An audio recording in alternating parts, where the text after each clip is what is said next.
how did it started? It's been building up for a while.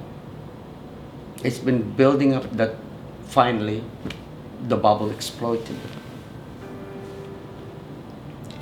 Tara and I have been having dry spell for some time now, if you know what I mean.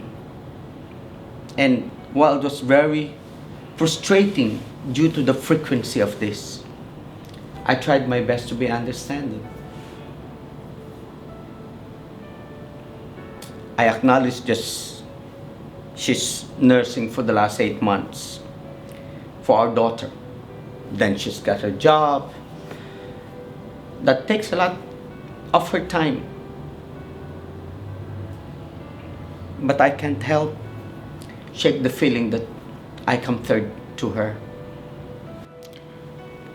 The other week, we made plan, a very romantic plan. And when that day came,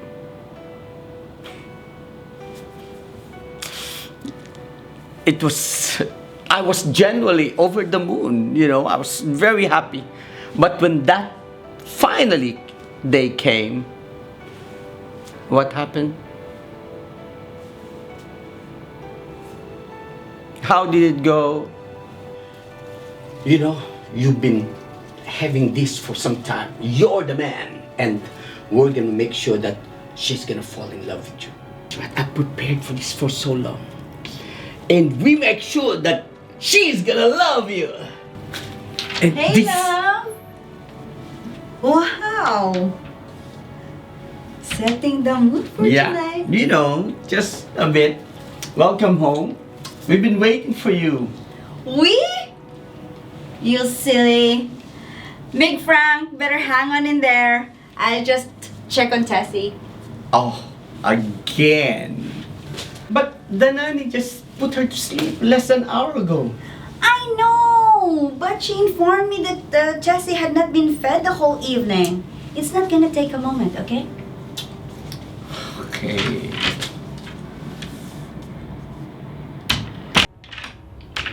Oh. Hey, honey. I'm really sorry. Tessie almost trained me. Oh, she must have not been fed. But this will not take a second, okay? I'm just gonna take a quick shower. I'll be back. Hey. Hi. Wow.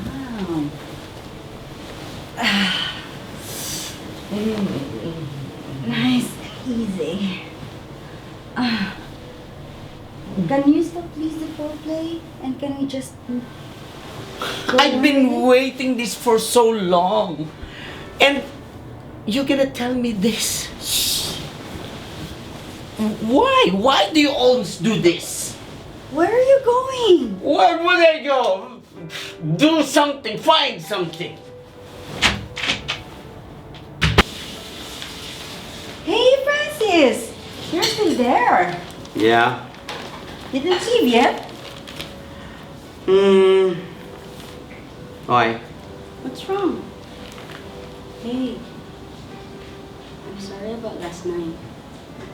The truth is, I had cracked nipples because I'm breastfeeding Tessie, and I know how you handle it.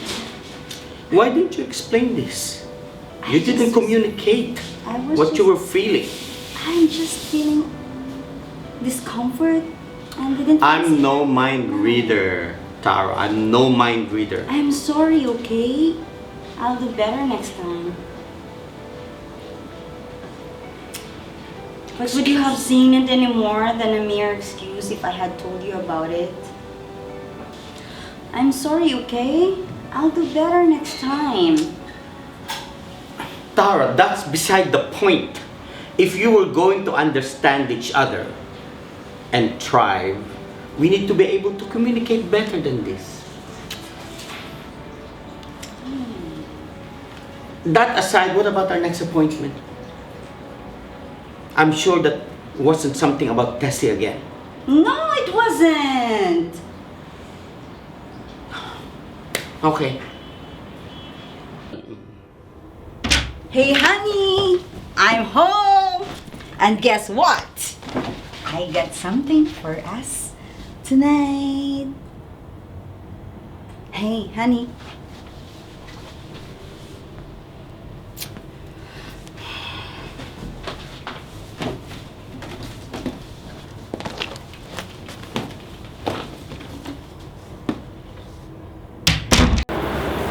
Francis, you were asleep, honey. Of course. I would have been disappointed anyway. You returned pretty late last night. And we both know that you're always tired, whatever you do. Come on.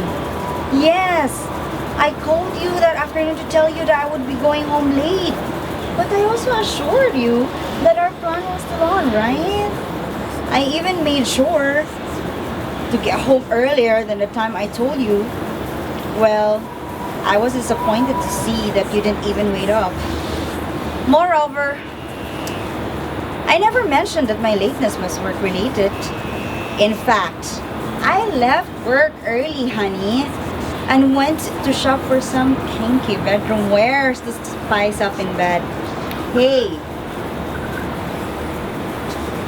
I was in the mall when I called you, honey. I was in the mall. I wanted it to be a surprise. Of course, I didn't tell you. You have to tell somebody if it's a surprise? Francis, you shouldn't have assumed that way.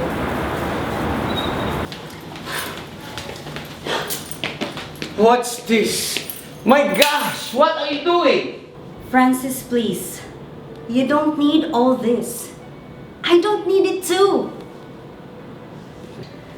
Come on, Francis. Stop this. I was at work when the nanny called that there was an accident at home. I called you immediately, but you didn't pick up. And I remembered your big presentation today. So I sent you a message and I left with a cab. And I didn't tell anyone about it. I was so disoriented. It didn't come to mind to order a ride on Uber. And it took time, it took me minutes to fruitlessly be waiting a cab to get home. And all this while, I kept calling you. And I was about to book a ride. Joseph just passed in front of me. Why is he still there? In the hospital when I saw you. And he's still holding your hands. Oh, come on, Tara. I know your history. I know your history when you were de-virginized because of him.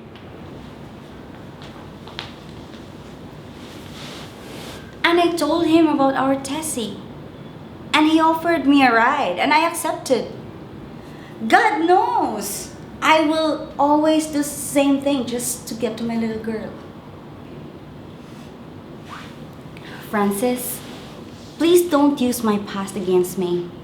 I told you everything about me and Joseph.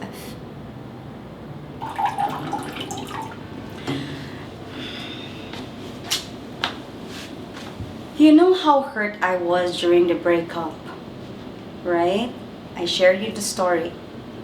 But yet, you use it against me. But why is he still there? Francis, she's still at the hospital. What are we doing? Fighting over my past and who God uses to help us? What are we doing, Francis?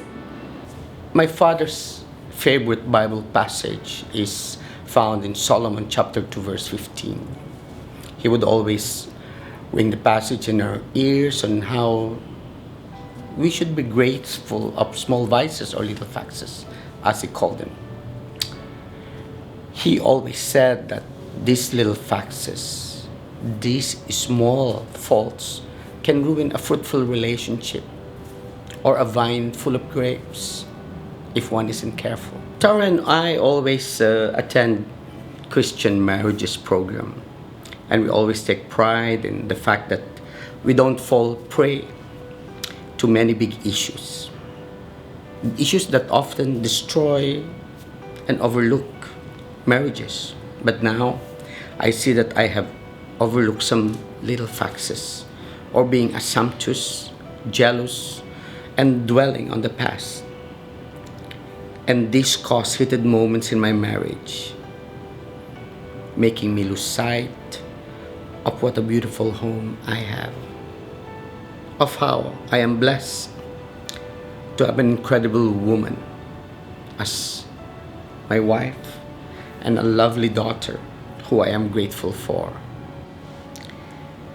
I have made a promise to always remember how blessed and fruitful we are, and to always be on guard against the little foxes. And to serve as a reminder, our deal is just as our initials, Francis Tara, FT.